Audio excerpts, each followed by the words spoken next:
When the guards went back, the chief priests and Pharisees asked them, "Why did you not bring him?" Nobody has ever talked the way this man does. Did he fool you, too? Have you ever known one of the authorities or one Pharisee to believe in him? This crowd does not know the law of Moses.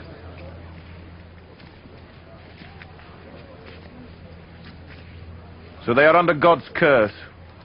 One of the Pharisees there was Nicodemus, the man who had gone to see Jesus before.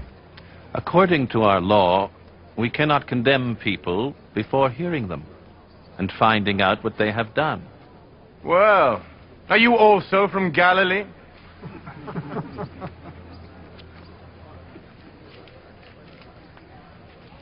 Study the scriptures, and you will learn that no prophet ever comes from Galilee.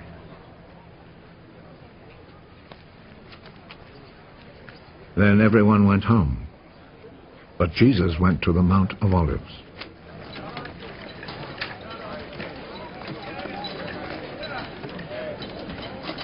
Early the next morning, he went back to the temple. All the people gathered round him, and he sat down and began to teach them. The teachers of the law and the Pharisees brought in a woman who had been caught committing adultery, and they made her stand before them all. Teacher!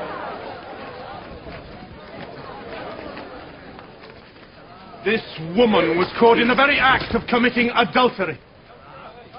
In our law, Moses commanded that such a woman must be stoned to death.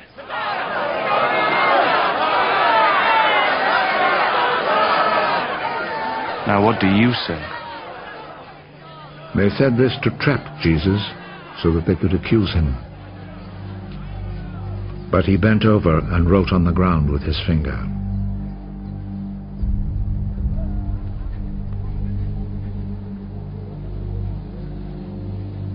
As they stood there asking him questions, he straightened up.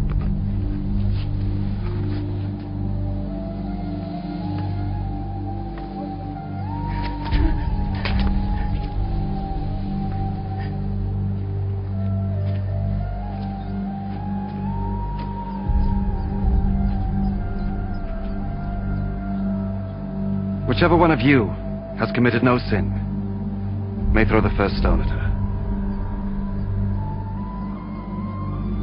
Then he bent over again and wrote on the ground.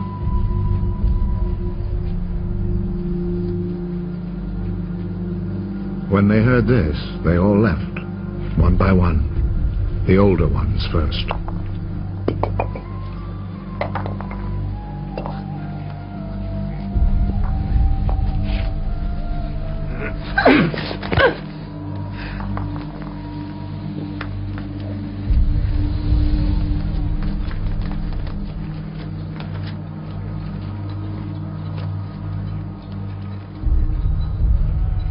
Jesus was left alone with the woman still standing there. He straightened up. Where are they?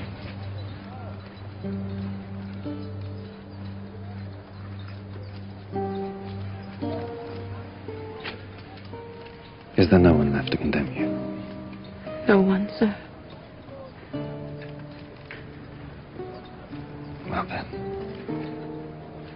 I do not condemn you either. Go.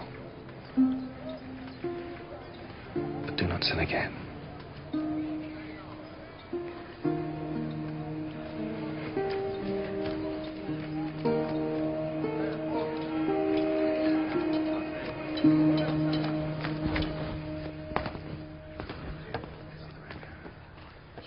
Jesus spoke to the Pharisees again. I am the light of the world. Whoever follows me will have the light of life and will never walk in darkness. Now you are testifying on your own behalf. What you say proves nothing! No. Even though I do testify on my own behalf, what I say is true. Because I know where I came from and where I am going. You do not know where I came from or where I'm going. You make judgments in a purely human way. I pass judgment on no one. But if I were to do so, my judgment would be true. Because I am not alone in this. The Father who sent me is with me.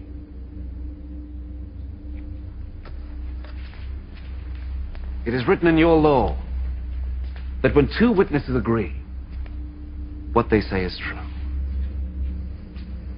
I testify on my own behalf, and the Father who sent me also testifies on my behalf. Where is your father? You know neither me nor my Father. If you knew me, you would know my Father also. Jesus said all this as he taught in the temple, in the room where the offering boxes were placed. And no one arrested him, because his hour had not come. I will go away, you will look for me. But you will die in your sins. You cannot go where I am going. He says that we cannot go where he is going. Does this mean that he will kill himself? You belong to this world here below, but I come from above. You are from this world, but I am not from this world. That is why I told you that you will die in your sins. And you will die in your sins if you do not believe that I am who I am. Who are you? What I have told you from the very beginning. I have much to say about you, much to condemn you for. The one who sent me, however, is truthful. And I tell the world only what I have heard from him.